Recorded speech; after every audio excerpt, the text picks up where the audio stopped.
नमस्कार दोस्तों, मैं अंकित विश्वकर्मा एक बार फिर से आप सभी का आपके अपने YouTube channel DV online study में स्वागत करता हूं। दोस्तों, जैसा कि आप सब देख रहे हैं कि यहां पे हम लोग रेलवे से रिलेटेड एग्जाम की प्रिपरेशन कर रहे हैं। वो भी दोस्तों आपको बता दूं कि यहां पे जो ये बुक है हमारी वाईसीटी जनरल साइंस 2024, इसी बुक का हम लोग संपूर्ण अध्ययन कर रहे हैं।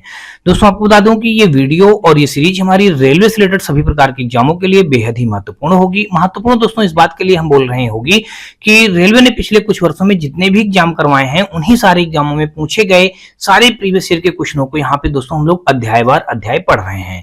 दोस्तों, आपको बता दूं कि आज जो हमारा अध्याय हम लोग पढ़ेंगे जैव विकास और दोस्तों वर्गीकरण समूहों की पदानुक्रमित संरचना के बारे में हम लोग पढ़ेंगे। दोस्तों, इस दो अध्याय के बारे में हम लोग टोटल 403 नंबर से लेकर के 460 नंबर तक के क्वेश्चनों को बहुत ही सिंपल और सरल ढंग से हम लोग पढ़ना सीखेंगे।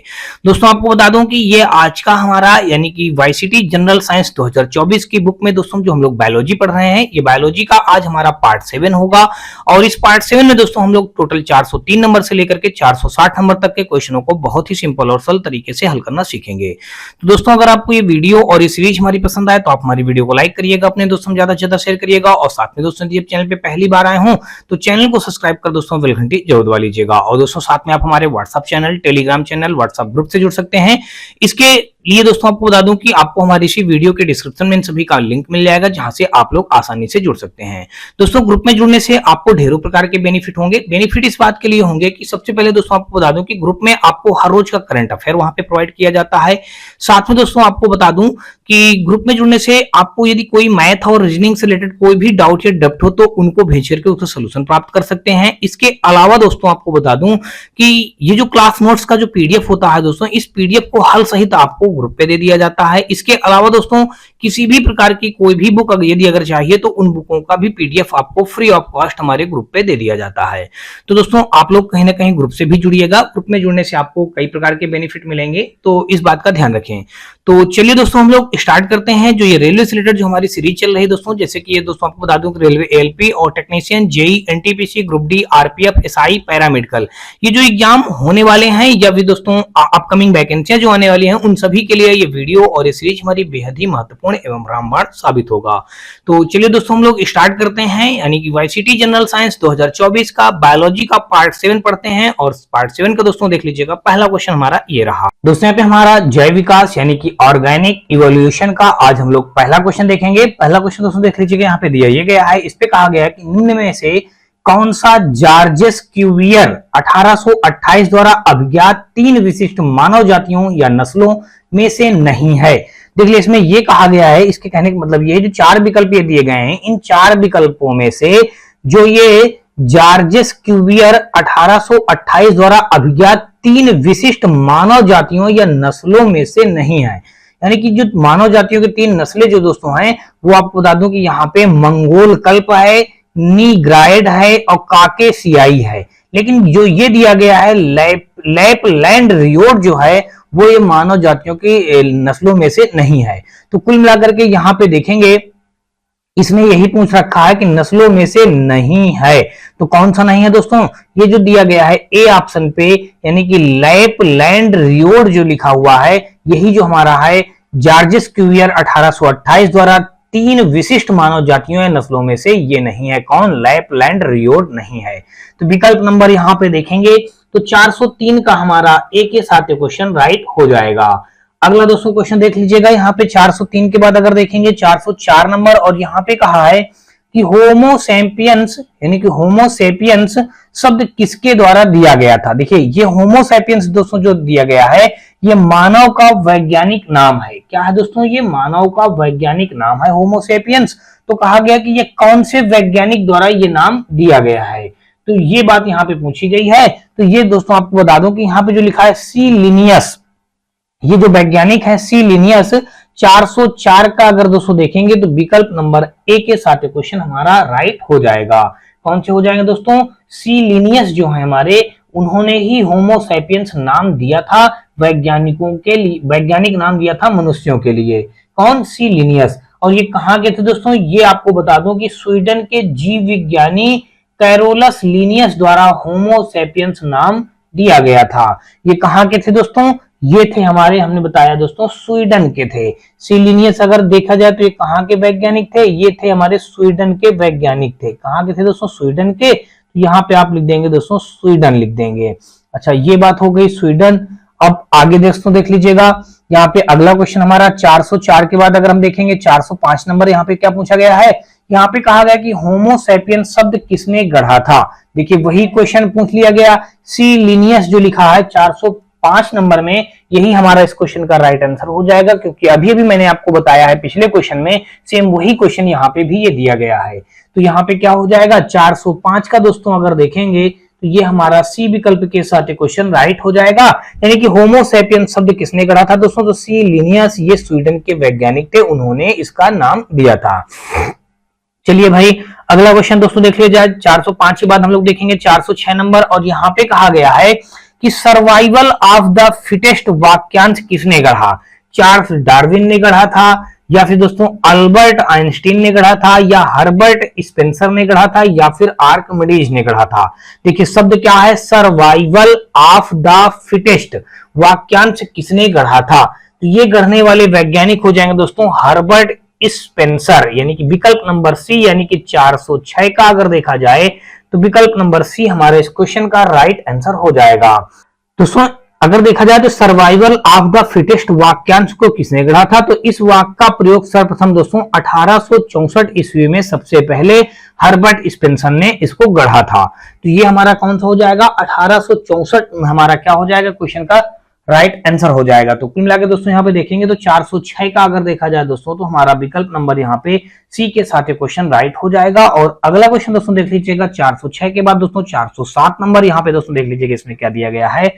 इस पे कहा गया कि इसमें से किस प्रकार के अंगों की बुनियादी संरचना एवं उत्पत्ति समान होती है किंतु उसके कार्य भिन्न होते हैं। समजात, यहाँ पे देखिए क्या लिखा है, सबसे पहले लिखा है समजात लिखा हुआ है। चलिए अगर ये कम समझ में आ रहा है तो इसको मैं पूरा पूरा फिर से लिखे दे रहा हूं।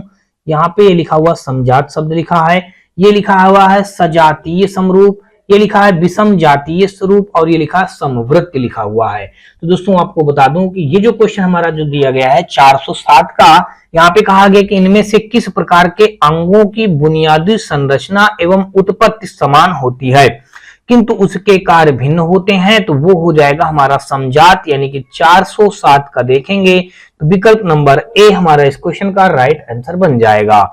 आगे दोस्तों देख लीजिएगा, यहाँ पे अगर देखा जाए दोस्तों तो अब मैं अगर इसके बारे में अगर आपको जानना चाहें तो इसके बारे में आपको बता दूं। देखिए वे अंग जो उत्पत्ति तथा संरचना में समान होते हैं तथा कार्य में भिन्न होते हैं उनको समजात अंग कहते हैं। अगर आप पीछे में चलिए लिख के आपको दिखा दूं समजात अंग किसे कहते हैं, वे अंग जो उत्पत्ति तथा संरचना में समान होते हैं किंतु उनका कार्य जो होता है भिन्न होता है। यहाँ पे आप लिखेंगे वे अंग जो उत्पत्ति क्या लिखेंगे, वे अंग जो उत्पत्ति तथा संरचना, यहाँ पे लिखेंगे उत्पत्ति तथा संरचना में समान, उत्पत्ति संरचना में आगे दोस्तों लिख दीजिएगा समान होते हैं, उत्पत्ति तथा संरचना में समान होते हैं किंतु कार्य में भिन्न होते हैं। क्या लिखेंगे आगे, किंतु कार्य में, यहाँ पे आगे लिख दीजिएगा किंतु कार्य में भिन्न होते हैं। क्या लिखेंगे इस जगह भाई, किंतु कार्य में भिन्न होते हैं, तो वो क्या कहलाते हैं, किंतु कार्य में आगे लिख दीजिएगा दोस्तों भिन्न होते हैं, वे कहलाते हैं हमारे समजात अंग कहलाते हैं, वे समजात अंग कहलाएंगे, समजात अंग, यहाँ पे लिख दीजिएगा समजात अंग कहलाते हैं।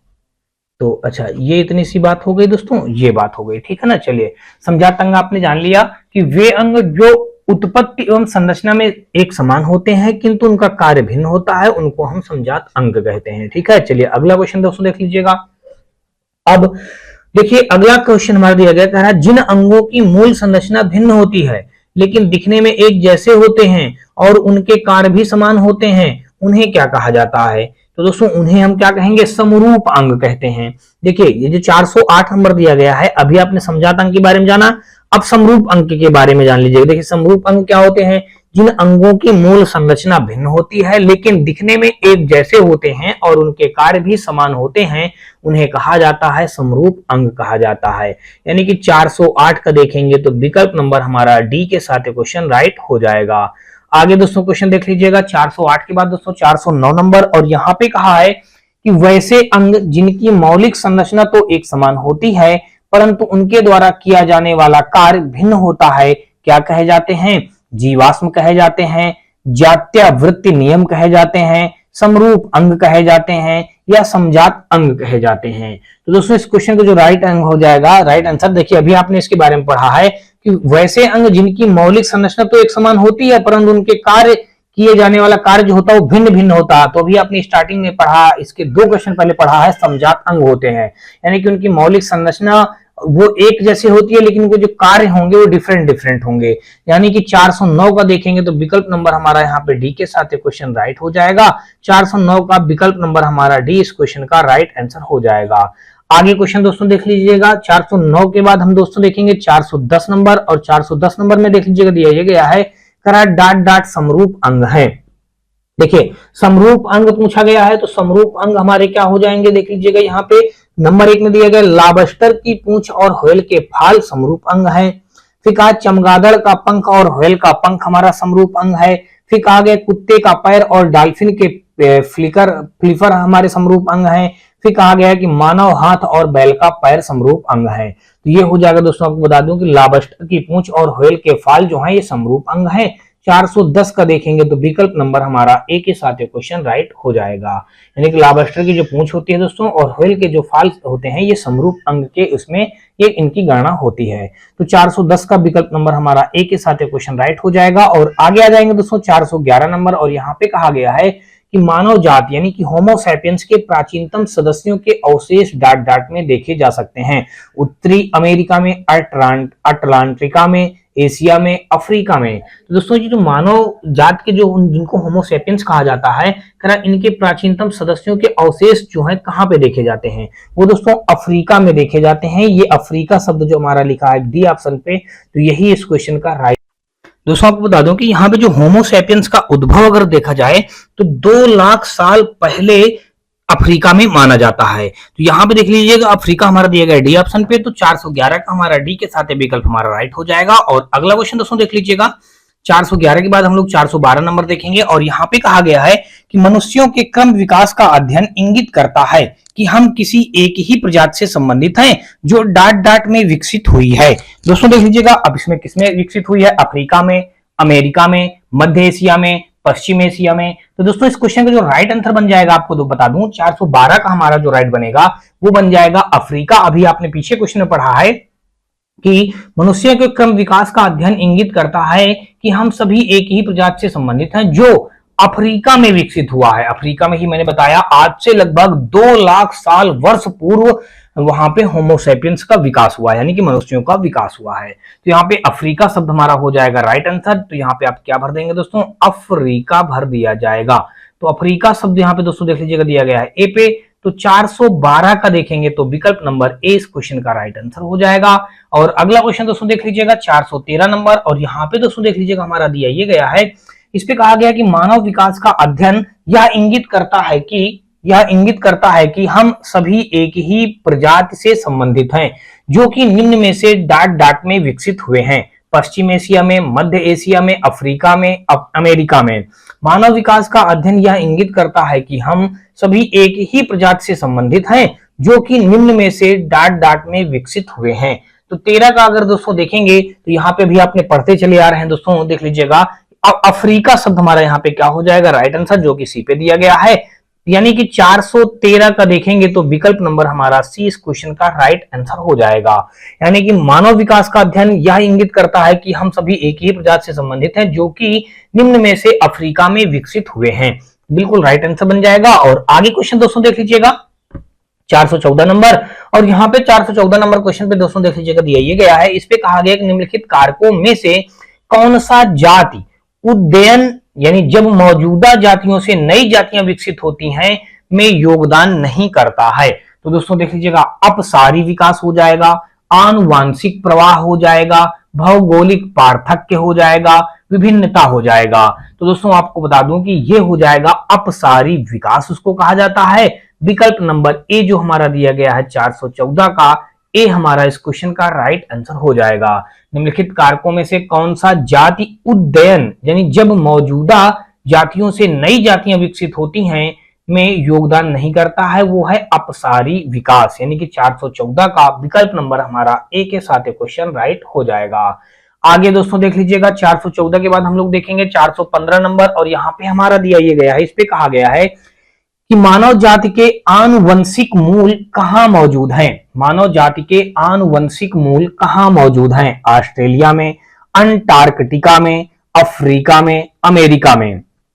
तो मानव जाति के आनुवंशिक मूल अगर देखा जाए दोस्तों तो ये कहाँ पे मौजूद हैं? ये दोस्तों अफ्रीका में मौजूद हैं। अभी आप कई सारे क्वेश्चन पढ़े हैं कि मानव जाति के जो मूल हमारा उत्पत्ति हुई है मानव जाति का या होमो सैपियंस का, तो वो अफ्रीका से उत्पत्ति हुई है। यानी कि आनुवंशिक मूल कहां से मौजूद है दोस्तों? अफ्रीका से। तो 415 का देखेंगे तो विकल्प नंबर हमारा सी इस क्वेश्चन का राइट आंसर हो जाएगा। और आगे दोस्तों देख लीजिएगा 416 नंबर, यहाँ पे कहा है मनुष्य की आनुवंशिकी का पता लगाया जा सकता है अफ्रीकी मूल से, अमेरिकी मूल से, दक्षिण एशियाई मूल से, पूर्वी एशियाई मूल से। तो पढ़ते आप चले आ रहे हैं उतनी देर से, बार बार यही क्वेश्चन मिल रहा है हमको। मनुष्य की आनुवंशिकी का पता लगाया जा सकता है दोस्तों अफ्रीकी मूल से। तो 416 का विकल्प नंबर हमारा ए इस क्वेश्चन का राइट आंसर हो जाएगा। आगे दोस्तों देख लीजिएगा 417 नंबर, और इस यहाँ पे कहा गया है कि जीवन की उत्पत्ति के बारे में औपरिक अपैरिन जो लिखा है, यानी कि अगर देखेंगे दोस्तों तो यहाँ पे जो ये लिखा है जीवन की उत्पत्ति के बारे में अपैरिन का सिद्धांत किससे संबंधित है? रासायनिक विकास से, भौतिक विकास से, जैविक विकास से, कृत्रिम विकास से। तो जीवन की उत्पत्ति के बारे में अपैरिन का सिद्धांत किससे संबंधित है? तो ये संबंधित है दोस्तों हमारा रासायनिक विकास से संबंधित है। यानी कि विकल्प नंबर देखेंगे तो 417 का हमारा ए विकल्प इस क्वेश्चन का राइट आंसर हो जाएगा। जीवन की उत्पत्ति के बारे में ओपैरिन या अपैरिन का सिद्धांत दोस्तों किससे संबंधित है दोस्तों? तो रासायनिक विकास के सिद्धांत से हमारा संबंधित है।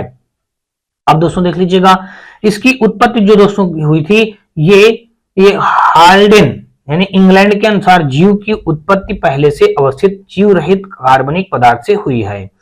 तो ये इसके बारे में कुछ बातें थी दोस्तों। चलिए आगे हम लोग देख लेते हैं यानी कि कुल मिला के जीवन की उत्पत्ति के बारे में अपैरिन का सिद्धांत किससे संबंधित दोस्तों? तो रासायनिक विकास से संबंधित है। अगला क्वेश्चन दोस्तों देख लीजिएगा 418 नंबर, और 418 नंबर क्वेश्चन में दिया गया कि प्रजातियों की व्यक्तिगत संख्या को बनाए रखने और उनके विलोपन को रोकने के लिए निम्नलिखित में से कौन सा आवश्यक है? श्वसन है, प्रजनन है, बचाव है, या फिर दोस्तों प्रसार है? प्रजातियों की व्यक्तिगत संख्या को बनाए रखने और उनके विलोपन को रोकने के लिए निम्नलिखित में से कौन सा आवश्यक है? तो ये दोस्तों आवश्यक हमारा हो जाएगा प्रजनन। ये दिया गया हमारा दोस्तों देख लीजिएगा बी ऑप्शन पे। तो 418 का हमारा बी विकल्प के साथ क्वेश्चन राइट हो जाएगा।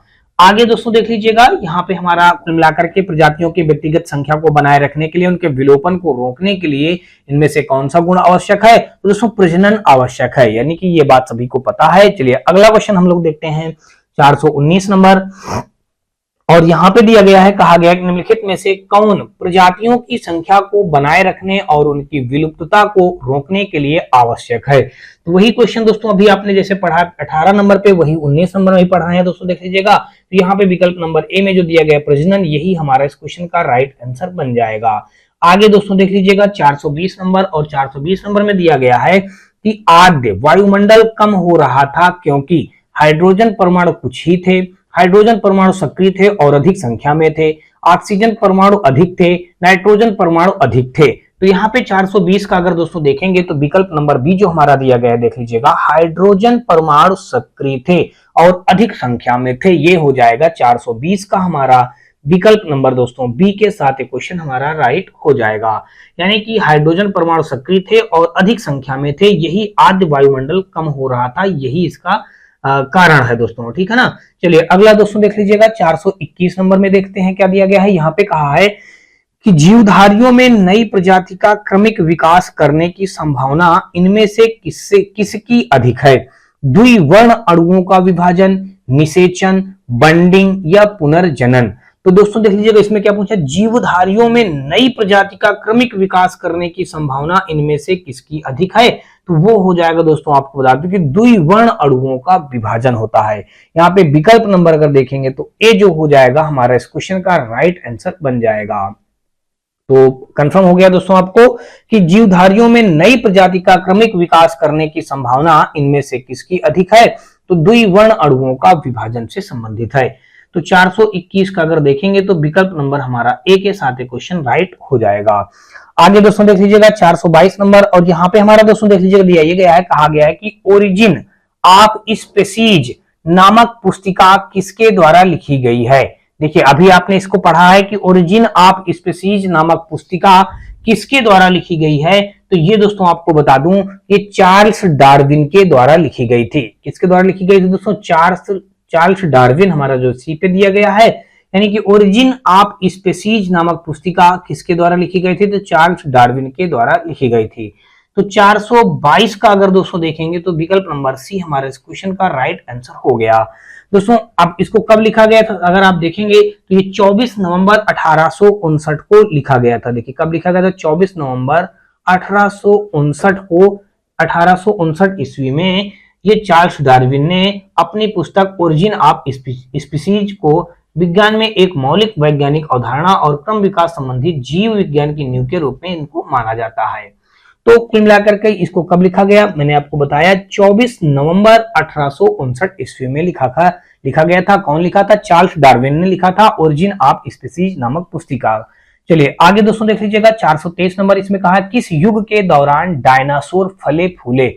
देखिए यहाँ पे कहा है कौन सा युग था जिसमें डायनासोर जो थे फले फूले? देखिए प्रोटियोरोजोइक इरा, पोलियोजोइक इरा, सिनोजोइक इरा, मेसोजोइक इरा। तो 423 का अगर दोस्तों देखा जाए तो विकल्प नंबर हमारा जो हो जाएगा मेसोजोइक इरा, डी ऑप्शन हमारे इस क्वेश्चन का राइट आंसर बन जाएगा। तो 423 का विकल्प नंबर हमारा कौन सा हो जाएगा? D option. तो डी इस क्वेश्चन का राइट आंसर बन जाएगा। चलिए अगला क्वेश्चन दोस्तों देख लीजिएगा। इसमें दोस्तों आपको बता दूं कि मेसोजोइक जो मतलब इरा था उसी के अंतर्गत हमारे डायनासोर जो क्या थे? फले फूले थे। यही हमारे इस क्वेश्चन का राइट आंसर बन जाएगा। और देखा जाए दोस्तों तो आपको बता दूं कि लगभग 22.5 करोड़ से 7 करोड़ वर्ष तक दोस्तों इसमें क्या हुआ था? इसमें रेंगने वाले जीव अधिक मात्रा में विद्यमान हुआ करते थे।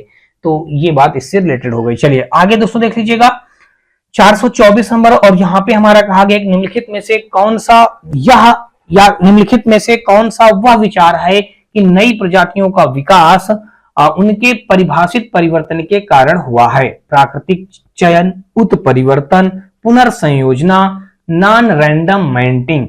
तो दोस्तों 424 का जो हमारा हो जाएगा बी विकल्प, यानी कि उत्परिवर्तन, यानी कि 424 का देखा जाएगा तो विकल्प नंबर हमारा बी के साथ क्वेश्चन राइट हो जाएगा।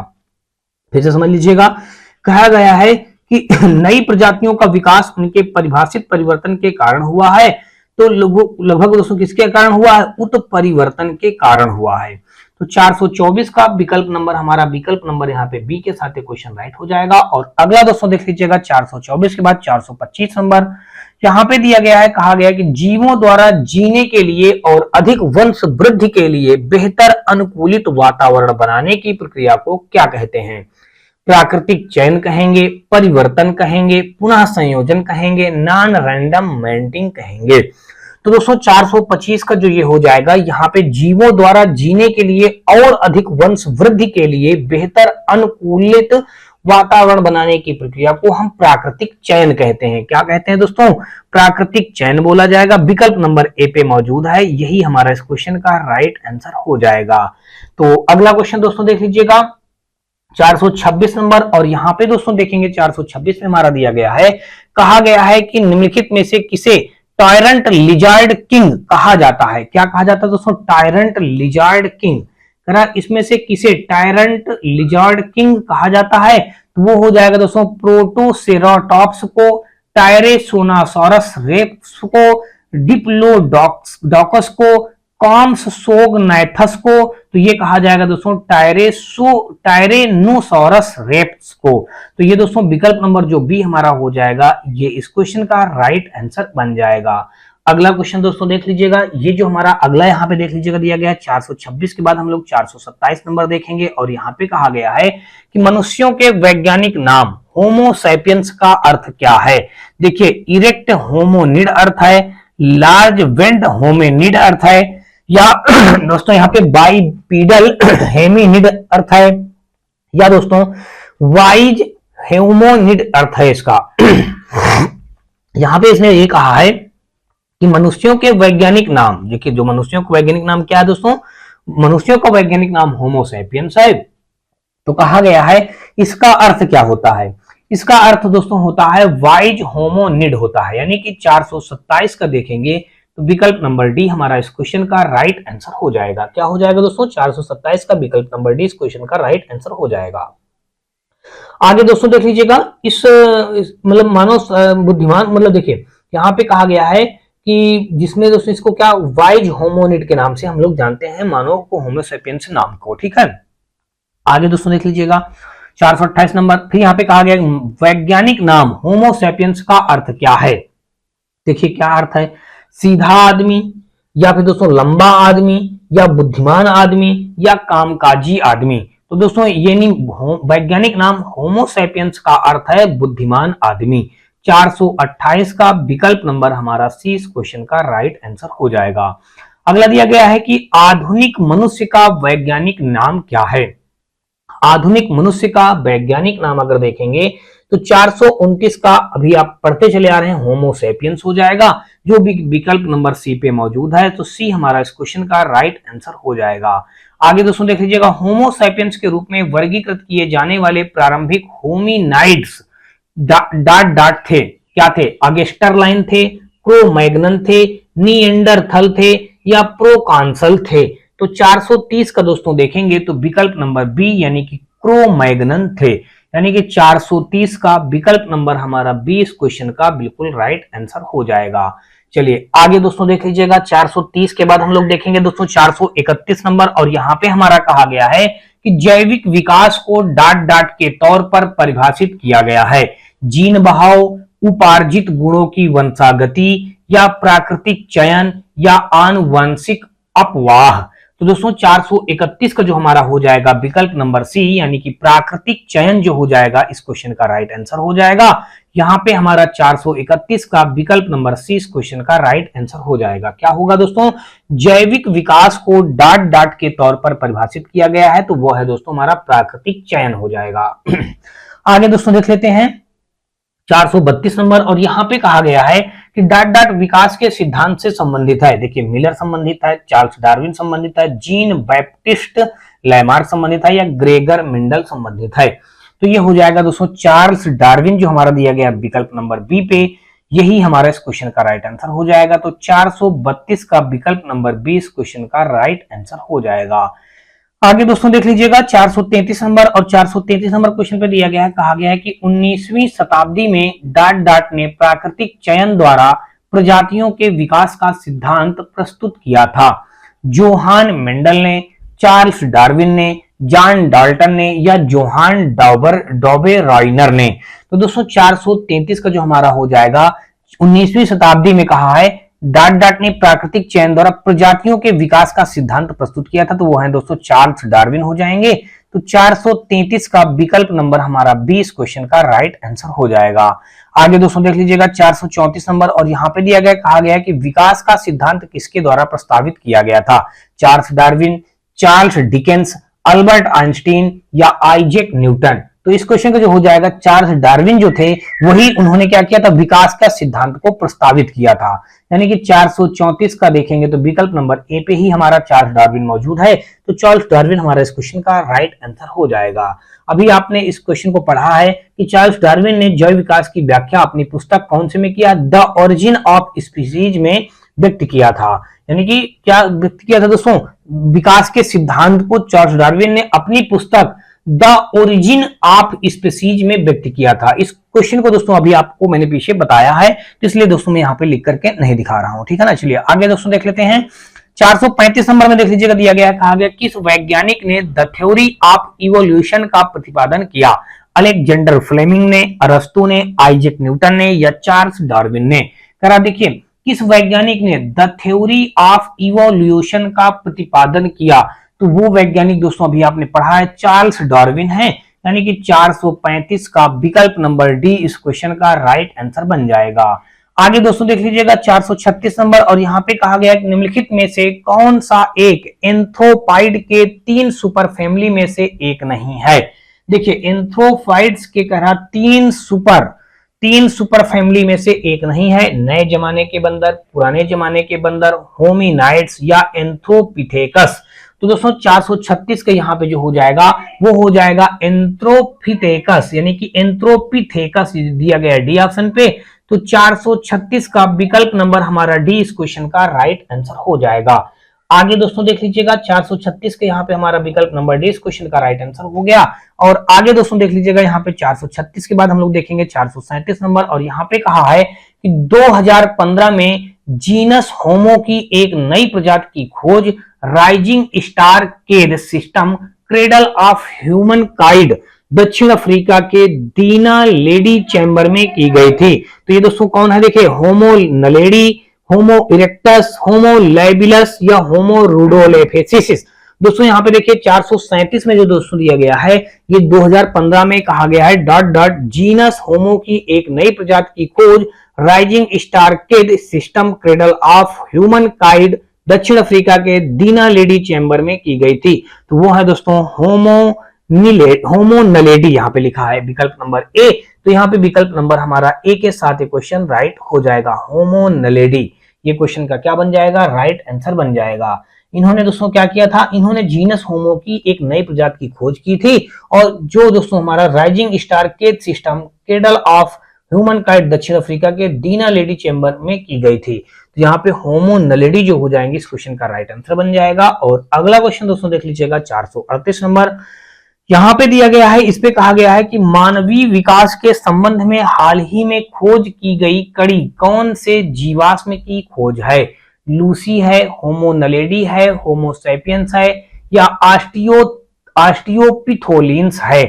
तो 438 का अगर दोस्तों देखेंगे तो ये हो जाएगा होमो नलेडी, यानी कि मानवीय विकास के संबंध में हाल ही में खोज की गई कड़ी कौन से जीवाश्म की खोज है? तो वो है दोस्तों होमो नलेडी, अभी आपने पढ़ा है। तो 438 का विकल्प नंबर हमारा यहाँ पे बी के साथ क्वेश्चन राइट हो जाएगा।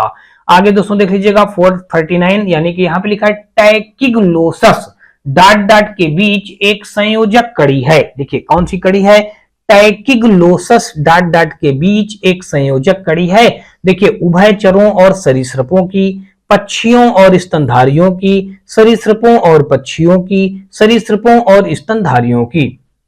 तो 439 का जो हो जाएगा दोस्तों सरीसृपों और स्तनधारियों का, यानी कि 439 का विकल्प नंबर यहाँ पे डी इस क्वेश्चन का राइट आंसर बन जाएगा। तो दोस्तों आपको बता दूं कि टैकिग्लोसस जो है सरीसृप और स्तनधारियों के बीच की एक संयोजक कड़ी मानी जाती है। तो यही हमारे इस क्वेश्चन का राइट आंसर हो जाएगा। और अगला क्वेश्चन दोस्तों देख लीजिएगा हमारा 440 नंबर, यहाँ पे कहा गया है कि जैविक विविधता का आधारभूत स्रोत डाट है उत्परिवर्तन, कास्मिक विकास, वंशानुक्रम, किण्वन प्रक्रिया। देखिए तो यहाँ पे जैविक विविधता का आधारभूत स्रोत दोस्तों क्या है?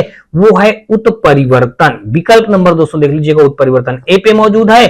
तो 440 का दोस्तों हमारा हो जाएगा विकल्प नंबर ए उत्परिवर्तन, इस क्वेश्चन का राइट आंसर हो जाएगा।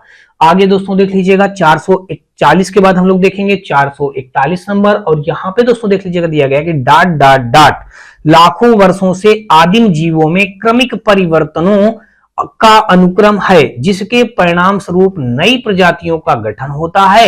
एनालॉग्स ऑर्गन का, होमोलोगस ऑर्गन का, जीवाश्म का, क्रमागत उन्नति का। तो ये जो हो जाएगा यहाँ पे दोस्तों आपको बता दूं कि क्रमागत उन्नत शब्द जो दिया गया है यही लाखों वर्षों के आदिम जीवों में क्रमिक परिवर्तनों का अनुक्रम माना जाता है।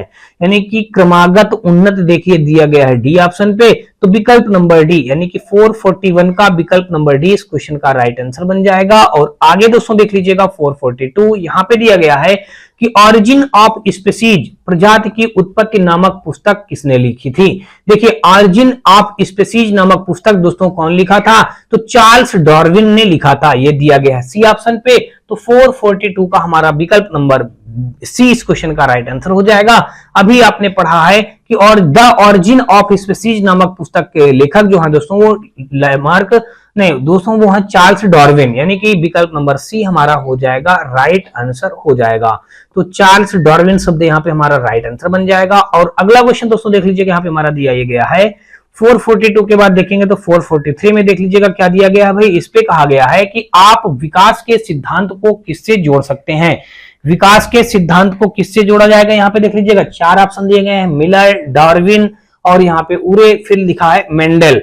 तो यहाँ पे देखिए 4 ऑप्शन हमारे जो दिए गए हैं, इस पे कहा गया है कि मिलर हो जाएगा, डार्विन हो जाएगा, उरे हो जाएगा या मेंडल हो जाएगा। तो दोस्तों देखिए आप विकास के सिद्धांत को किससे जोड़ सकते हैं, तो वो जोड़ सकते हैं दोस्तों डार्विन से, यानी कि 443 का हमारा विकल्प नंबर 20 क्वेश्चन का राइट आंसर हो जाएगा। विकास के सिद्धांत को हम चार्ल्स डार्विन के सिद्धांत के अनुसार जानते हैं दोस्तों, यही हमारे इस क्वेश्चन का क्या हो जाएगा, राइट आंसर हमारा बन जाएगा। अगला क्वेश्चन दोस्तों देख लीजिएगा, और अगला यहाँ पे हमारा क्वेश्चन दोस्तों देख लीजिएगा हमारा दिया ये गया है। इस पे कहा गया है 444 में यहाँ पे कहा गया कि डाट डाट एक अंग्रेजी प्रकृतिवादी भूवैज्ञानिक और जीव विज्ञानी है जो विकास से संबंधित विज्ञान में उनके योगदान के लिए जाने जाते हैं।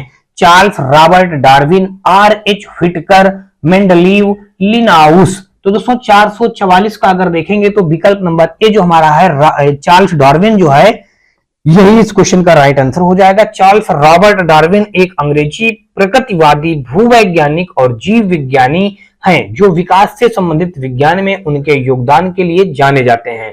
देखिए जो मतलब जीव विज्ञानी में विकास से संबंधित विज्ञान के बारे में चार्ल्स डार्विन के बारे में जाना जाता है, इन्होंने ही ये सब खोज किया है दोस्तों। तो इन्होंने क्या किया है दोस्तों, तो यहाँ पे हमारा अगर देखा जाए तो द ओरिजिन ऑफ स्पीसीज नामक पुस्तक का इन्होंने वर्णन किया, उसी में इसका सब वर्णन किया गया उसी बुक में, अपनी पुस्तक में, ठीक है ना। तो यहाँ पे 444 का अगर देखेंगे तो विकल्प नंबर जो हमारा ए दिया गया है इस क्वेश्चन का हमारा बिल्कुल राइट आंसर हो जाएगा। आगे दोस्तों देख लीजिएगा, यहाँ पे कहा गया कि डॉट डॉट विकास का सिद्धांत हमें बताता है कि कैसे जीवन सरल से अधिक जटिल रूपों में विकसित होता है। देखिए किसके अनुसार, तो अगर देखेंगे दोस्तों तो ये हो जाएगा हमारा डार्विन, चार्ल्स डार्विन ही विकास के जनक, विकास के सिद्धांत के जनक माने जाते हैं दोस्तों। तो देखिए डार्विन जहां पे विकास विज्ञान में यानी जीव विज्ञान में अगर देखा जाए तो विकास के बारे में बात आ जाए तो वहां पे चार्ल्स डार्विन हमारा क्वेश्चन का राइट आंसर हो जाएगा। तो 445 का दोस्तों देखेंगे तो विकल्प नंबर हमारा 20 क्वेश्चन का राइट आंसर हो जाएगा। आगे दोस्तों देख लीजिएगा 446 नंबर क्वेश्चन में दिया गया, इसमें कहा है कि किसने सुझाव दिया था कि जीवन सरल अकार्बनिक अजैवी अणुओं से विकसित हुआ है। मरे ने, डार्विन ने, हॉल्डेन ने, मेंडल ने। तो दोस्तों वो वैज्ञानिक हो जाएंगे हॉल्डेन, यानी किसने सुझाव दिया था कि जीवन सरल अकार्बनिक अजैवी अणुओं से विकसित हुआ है, तो वो हो जाएंगे हॉल्डेन नाम के वैज्ञानिक हमारे, जो कि सी पे दिया गया है। तो सी हमारा इस क्वेश्चन का राइट आंसर हो जाएगा। अगला क्वेश्चन दोस्तों देख लीजिएगा, यहाँ पे हमारा हॉल्डेन शब्द इस क्वेश्चन का राइट आंसर हो जाएगा। और आगे दोस्तों देखेंगे 447 में क्या दिया गया है, इस पे कहा गया कि डाट डाट विकासवादी संबंधों के प्रमाण प्रदान करता है नदी तल को, जीवाश्म को, समुद्री तल को या फिर दोस्तों चट्टान को। विकासवादी संबंधों के प्रमाण प्रदान करता है नदी तल को, जीवाश्म को, समुद्री तल को या फिर दोस्तों चट्टान को। तो 447 का हमारा जो हो जाएगा बी ऑप्शन जीवाश्म, जीवाश्म शब्द हमारा हो जाएगा इस क्वेश्चन का राइट आंसर, यानी कि देखेंगे तो विकल्प नंबर हमारा बी के साथ ये क्वेश्चन राइट हो जाएगा। आगे दोस्तों देख लीजिएगा 447 बाद हम लोग देखेंगे 448 नंबर, और यहाँ पे दोस्तों देख लीजिएगा दिया ये गया है, इस पे कहा गया है कि सबसे व्यापक रूप से स्वीकृत सिद्धांतों में से एक के अनुसार पृथ्वी पर जीवन की उत्पत्ति से पहले पृथ्वी के वायुमंडल में डाट डाट मिश्रण शामिल था। देखिए कौन सा शामिल था, H2CO2 NH3 और CH4 शामिल था। H2S या फिर CH4 या फिर NH3 या फिर दोस्तों O2 या NH3 या CH4 और जलवाष्प, या ओजोन दोस्तों या CH4 या O2 और जलवाष्प। तो दोस्तों इस क्वेश्चन का जो राइट आंसर हो जाएगा दोस्तों आपको बता दूं, यहाँ पे देख लीजिएगा H2S और CH4 और NH3 ये जो था हमारा वायुमंडल में मिश्रित रूप से शामिल हुआ है। तो यहाँ पे 448 का देखेंगे तो विकल्प नंबर हमारा 20 क्वेश्चन का क्या हो जाएगा, राइट आंसर हो जाएगा। और अगला क्वेश्चन दोस्तों देख लीजिएगा 449 नंबर हमारा यहाँ पे देख लीजिए दिया ये गया है, इस पे कहा गया है कि प्रारंभिक पृथ्वी का वातावरण मुख्य रूप से बना था। देखिए प्रारंभिक पृथ्वी का वातावरण जो मुख्य रूप से बना हमारा NH3 और CH4 और H2S से मिलकर के हमारा पृथ्वी का वातावरण बना है। तो यानी 449 का देखेंगे तो विकल्प नंबर हमारा ए के साथ क्वेश्चन राइट हो जाएगा। NH3 और CH4 और H2SO को मिलाकर के दोस्तों क्या था, पृथ्वी का वातावरण हमारा मुख्य रूप से बना था। तो 449 का दोस्तों क्या हो गया, यहाँ पे विकल्प नंबर ए हमारे इस क्वेश्चन का राइट आंसर हो जाएगा। और अगला क्वेश्चन दोस्तों देख लीजिएगा 450 नंबर, और 450 पे दोस्तों अगर देखेंगे तो यहाँ पे दिया गया है कहा गया है कि डॉट डॉट गैस उस समय अपनी मुक्त अवस्था में मौजूद नहीं थी जब पृथ्वी पर जीवन उत्पन्न हुआ था। कौन सी गैस नहीं मौजूद थी दोस्तों, ऑक्सीजन, मीथेन, अमोनिया या फिर दोस्तों हाइड्रोजन। तो देख लीजिएगा उस समय पे दोस्तों ऑक्सीजन गैस ही हमारी संभावनाएं थी। जब हमारा देखिए ऑक्सीजन गैस उस समय पे अपनी मुक्त अवस्था में मौजूद नहीं थी जब पृथ्वी पर जीवन उत्पन्न हुआ था। तो यहाँ पे देखेंगे 450 का दोस्तों अगर देखा जाएगा तो विकल्प नंबर हमारा ए इस क्वेश्चन का राइट आंसर हो जाएगा। और आगे दोस्तों देख लीजिएगा 451 नंबर, और यहाँ पे कहा है कि निम्नलिखित में से किस वैज्ञानिक ने अपनी पुस्तक ऑरिजिन ऑफ स्पीसीज में कार्बनिक विकास के लिए एक क्रियाविधि का सुझाव दिया था। देखिए ऑरिजिन ऑफ स्पीसीज नामक पुस्तक कौन से वैज्ञानिक लिखे थे, तो चार्ल्स डार्विन ने लिखा था दोस्तों। ये विकास यानी कि ये विकास के जनक भी माने जाते हैं। तो ये हो जाएगा डी ऑप्शन पे, डी विकल्प हमारा इस क्वेश्चन का राइट आंसर हो जाएगा। और आगे क्वेश्चन दोस्तों देख लीजिएगा हमारा 452 नंबर, इस पे कहा है कि इन अंगों में से कौन सा अवशेषी अंग नहीं है। देखिए अवशेषी अंग कौन सा नहीं हो जाएगा, अवशेषी अंग नहीं है पूछा गया। देखिए मस्तिष्क, अक्लदार यानी कि बुद्धि दांत, अपेंडिक्स कान की मांसपेशियां। तो अवशेषी अंग नहीं है दोस्तों, तो वो हमारा मस्तिष्क जो हो जाएगा वो हमारा अवशेषी अंग के बारे में नहीं आता है। और अगर देखेंगे अक्लदांत यानी बुद्धि के दांत, अपेंडिक्स यानी कि ये भी, और कान की मांसपेशियां, ये सब हमारी अवशेषी अंग के अंतर्गत आते हैं। लेकिन यहाँ पे जो मस्तिष्क शब्द दिया गया है ये हमारा अवशेषी अंग नहीं आएगा। तो 452 का विकल्प नंबर ए इस क्वेश्चन का राइट आंसर हो जाएगा। अगला दोस्तों अध्याय देख लीजिए, यहाँ पे हमारा स्टार्ट हो रहा है टैक्सोनॉमी यानी कि वर्गीकी। इसके अंतर्गत हम लोग दोस्तों पहला अध्याय पढ़ेंगे, वर्गीकरण समूहों की पदानुक्रमित संरचना के बारे में हम लोग पढ़ेंगे। देख लीजिएगा यहाँ पे पहला क्वेश्चन दिया गया है, निम्नलिखित में से कौन सी जीवधारियों के वर्गीकरण की मूल इकाई है। तो जीवधारियों के वर्गीकरण की दोस्तों मूल इकाई हमको यहाँ पे बताना है। तो मूल इकाई दोस्तों देख लीजिएगा यहाँ पे कौन सा हो जाएगा। देखिए 4 ऑप्शन दिए गए हैं, वंश हो जाएगा, गण हो जाएगा, जाति हो जाएगा, कुल हो जाएगा। तो जीवधारियों के वर्गीकरण की मूल इकाई दोस्तों क्या हो जाएगा, यहाँ पे जाति हो जाएगा। तो 453 का दोस्तों देखेंगे तो विकल्प नंबर हमारा सी इस क्वेश्चन का राइट आंसर हो जाएगा। आगे दोस्तों देख लीजिएगा 454 यानी कि 454 नंबर, इसमें कहा है कि वैज्ञानिक वर्गीकरण में वर्गीकरण की मूल इकाई क्या है, नस्ल है, जाति है, परिवार है, क्रम है। तो 454 का अगर दोस्तों देखेंगे तो यहाँ पे हमारा राइट आंसर क्या बन जाएगा दोस्तों, यानी कि देखा जाए दोस्तों तो ये हो जाएगा हमारा जाति हो जाएगा। जैसे देखिए अभी वही क्वेश्चन पूछा गया जो पिछला क्वेश्चन अभी आपने पढ़ा है, निम्नलिखित में से कौन सी जीवधारियों के वर्गीकरण की मूल इकाई क्या है, तो दोस्तों जाति है। उसी प्रकार से वैज्ञानिक वर्गीकरण में वर्गीकरण की मूल इकाई क्या दोस्तों है देखिए वही क्वेश्चन पूछा गया, बस थोड़ा सा घुमा दिया गया है, बाकी है सारा सेम वही क्वेश्चन। यानी कि 454 का अगर देखेंगे तो विकल्प नंबर हमारा यहाँ पे दोस्तों बी विकल्प इस क्वेश्चन का क्या हो जाएगा, राइट आंसर हो जाएगा। यानी कि जाति शब्द हमारे यहाँ पे इस क्वेश्चन का राइट आंसर हो गया। आगे दोस्तों देख लीजिएगा, यहाँ पे कहा गया कि सजीव जीवों के वर्गीकरण की मूल इकाई क्या है। फिर वही अभी आपने पढ़ा है, सजीव जीवों की वर्गीकरण की मूल इकाई दोस्तों जाति हो जाएगी। तो 455 का देखेंगे तो विकल्प नंबर बी हमारा इस क्वेश्चन का राइट आंसर हो जाएगा। आगे आ जाइए 456 नंबर, और यहाँ पे कहा कि जीवों के वर्गीकरण का कौन सा स्तर कुल, फैमिली और जाति के बीच आता है, क्रम, संघ, वंश, वर्ग। तो दोस्तों इस क्वेश्चन का जो राइट आंसर हो जाएगा वंश जो हमारा हो जाएगा। जीवों के वर्गीकरण का कौन सा स्तर, कुल, कुल माने क्या होता है दोस्तों, वंश होता है, और जाति के बीच में आता है तो वंश हो जाएगा। 456 का विकल्प नंबर सी इस क्वेश्चन का राइट आंसर हो जाएगा। आगे दोस्तों देख लीजिएगा 457 नंबर, और यहाँ पे दोस्तों देख लीजिए दिया गया निम्नलिखित में लीनियस पदानुक्रम के अवरोही क्रम में व्यवस्थित करें। देखिए जगत दिया गया है, कुल दिया गया है, वंश दिया गया है, जात दिया गया है, वर्ग दिया गया है, संघ दिया गया है और गण दिया गया है। तो किसके अनुसार हमको व्यवस्थित करना, देखिए लीनियस पदानुक्रम के अवरोही क्रम में। अवरोही क्रम का मतलब मैंने आपको बता रखा है कि बड़े से छोटे क्रम में ये चलेगा।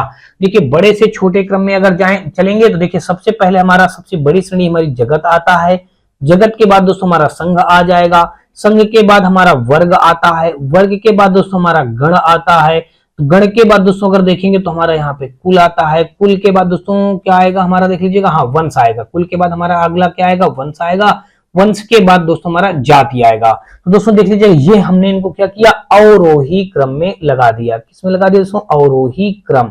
अवरोही क्रम होता क्या दोस्तों, बड़े से छोटे की ओर होता है। तो दोस्तों देख लीजिएगा, जगत, संघ, वर्ग, गण, कुल, वंश, जाति, देखिए ये सब हो गया।